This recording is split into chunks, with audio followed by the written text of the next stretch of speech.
انا معايا عربيه تعرضت لحادث. ايه الاجراءات اللي بعملها في المرور بالتفصيل بحيث ما يتلغاش ترخيص العربيه بمعرفه التفتيش الهندسي بالاداره العامه للمرور، لان انا احتمال اغير نص او ربع. فبنقول حضرتك في حادثه وقعت العربيه يبقى لازم تعمل محضر بالحادث. عملت محضر بالحادث، طبعا الرخصه بتتسلم في المحضر وتتبعت بعد كده للمرور، تتحط في ملف العربيه بتاعك.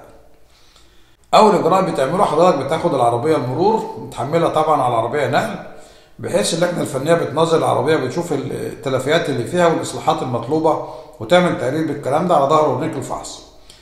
والمهندس بيقول لك ده العربيه محتاجه نص محتاجه ربع. ده اول مره.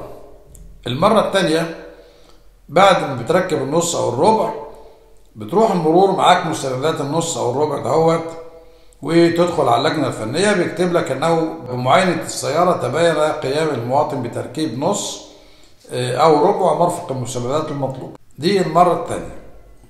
المره الثالثه بعد ما بتدهن العربيه بترجع للجنه الفنيه تاني تكتب لك التقرير، قام المواطن باطلاق السياره وبتاخد الصلاحيه الفنيه. يبقى انا بتعرض على اللجنه الفنيه 3 مرات. المره الاولانيه التلفيات الموجوده في السياره، المره الثانيه بعد ما اركب النص او الربع، المره الثالثه بعد ما بدهن العربيه.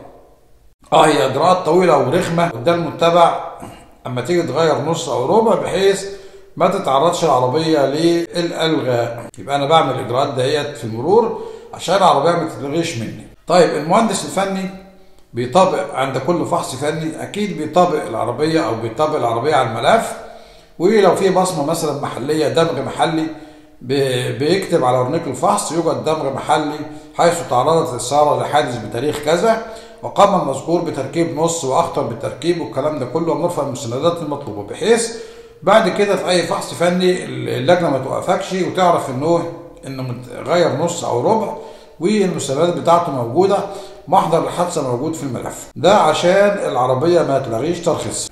شكرا والسلام عليكم ورحمه الله وبركاته.